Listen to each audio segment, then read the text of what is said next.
नमस्कार, मी हितेश पाटील, निदेशक शासकीय तांत्रिक विद्यालय नंदुरबार पुन्हा एकदा आपणा सर्वांचे स्वागत करतो। आजचा आपला टॉपिक असणार आहे 4 अंकी संख्यांचे वर्गमूळ आपण कशा पद्धतीने कॅल्क्युलेट हे करू शकतो। तर वर्गमूळच्या चॅप्टर मध्ये कोणत्याही 4 अंकी संख्येचा जर तुम्हाला वर्गमूळ काढायचा असेल तर सर्वात पहिली स्टेप असते ती म्हणजे तुम्हाला 1 ते 10 या संख्येचं वर्ग माहित असायला हवं। मग मी वरती तुम्हाला एक चार्ट दिलेला आहे, त्यामध्ये तुम्हाला 1 ते 10 या सर्व संख्यांचे वर्ग पाहायला भेटतील। तर या चार्ट मध्ये प्रत्येक जी संख्या आहे तिचा तुम्ही वर्ग काढतात त्याचा जो एकक स्थान आहे त्याकडे नियमितपणे लक्ष द्यायला पाहिजे। मी आता जे स्टेटमेंट केलं ते तुम्हाला पुढे समजेल की कशा पद्धतीने येईल। आता आपण एक संख्या घेऊया आणि तिचं वर्गमूळ तुम्ही ट्रिकने कशा पद्धतीने सॉल्व्ह करू शकतात ते पाहूया। समजा तुम्हाला प्रश्न दिलेला आहे की 3136 या संख्येचं वर्गमूळ काढा, असा तुम्हाला प्रश्न दिलेला आहे।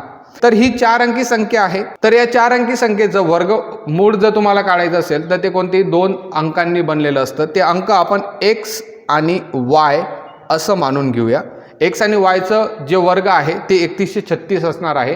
तुम्ही फक्त x आणि y हे 2 अंक जर शोधले तर तुम्ही वर्गमूळ काढू शकतात। तुमच्या डोक्यात टार्गेट सेट आहे, तुम्हाला x ची संख्या माहित करायची आहे आणि y ची संख्या माहित करायची आहे आणि या दोघांना जर तुम्ही कंबाईन केलं तर त्याचं जे वर्ग येईल ते येणार आहे 3136।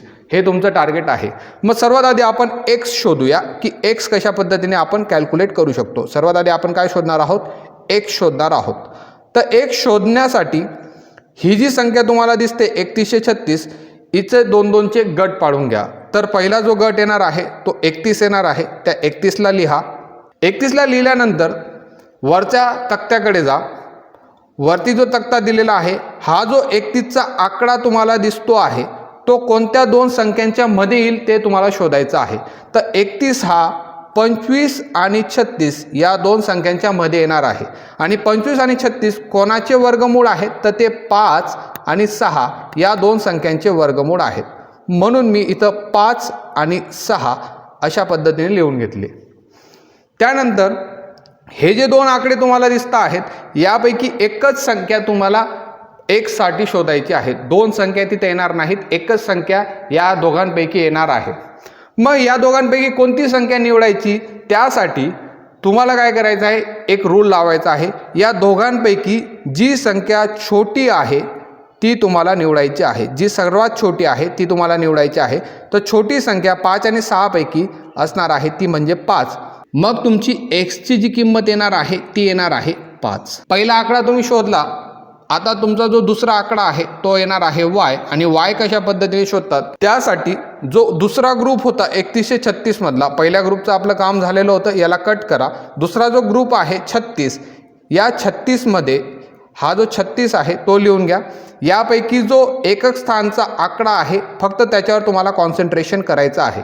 एकक स्थानी तुम्हाला 6 पाहायला भेटतो। पुन्हा एकदा वरच्या तक्त्यामध्ये जा, तुम्हाला अशी संख्या शोधायची आहे जिचा वर्ग केल्यानंतर एकक स्थानी 6 हा आकडा येणार आहे। तर तुम्ही पाहू शकतात 4चा जर तुम्ही वर्ग केला तर तुम्हाला 16 उत्तर भेटतं आणि 16च्या एकक स्थानी तुम्हाला 6 पाहायला भेटतो। म्हणून पहिली जी संख्या भेटेल ती 4 असेल। तसंच तुम्ही 6 पहा, 6 कडे पहा, 6चा जर वर्ग केला तर तुम्हाला उत्तर 36 भेटतं आणि हा जो 36 आहे त्याच्या एकक स्थानी सुद्धा तुम्हाला 6 पाहायला भेटतं। तर 4 आणि 6 हे 2 ऑप्शन तुम्हाला भेटतील। 4 आणि 6 हे 2 ऑप्शन भेटतील। तर तुम्हाला 4 निवडायचं आहे का 6 निवडायचं आहे ते कशा पद्धतीने ठरवायचं याबद्दल कन्फ्युजन असू शकतं।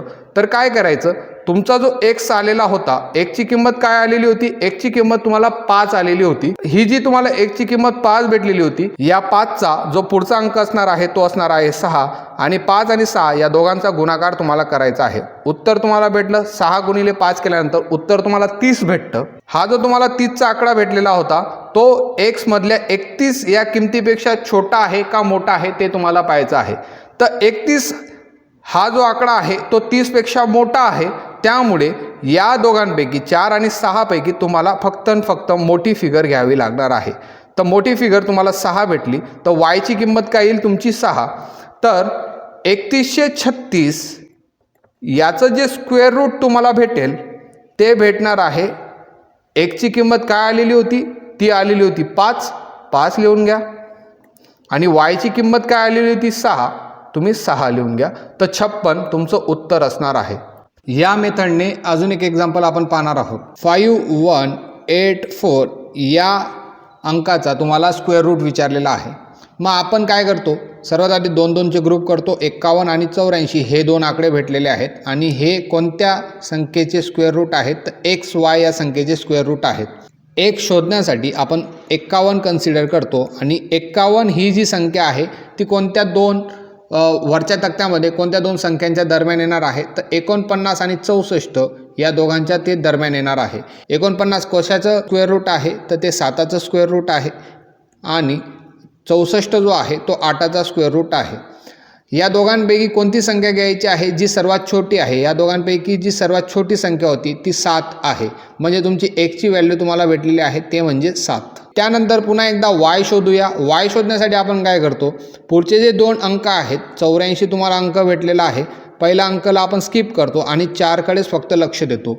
आणि हा जो 4 आहे कोणत्या संख्येच्या स्क्वेअर रूटला 4 तुम्हाला पाहायला भेटतो, तर 4 जो अंक असणार आहे तो 2च्या स्क्वेअरला तुम्हाला 4 पाहायला भेटतो.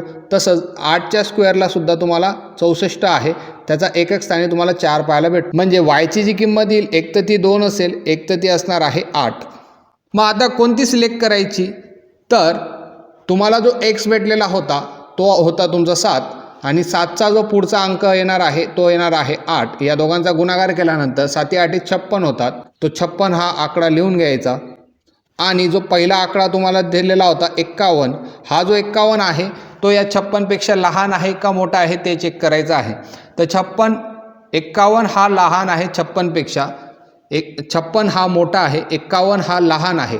51 काय आहे, लहान आहे. म्हणून या दोघांपैकी जी लहान संख्या असेल ती तुम्हाला घ्यायची आहे. म्हणजे वायची किंमत तुम्हाला भेटली ती असणार आहे 2. ओके. आणि तुम्हाला जे प्रश्नामध्ये विचारलं होतं की 51-84 हिचा जो स्क्वेअर रूट तुम्हाला भेटेल तो भेटणार आहे, एक्सची किंमत तुम्हाला 7 भेटली आणि वायची किंमत तुम्हाला 2 भेटली, तर 72 त्याचं उत्तर येणार आहे.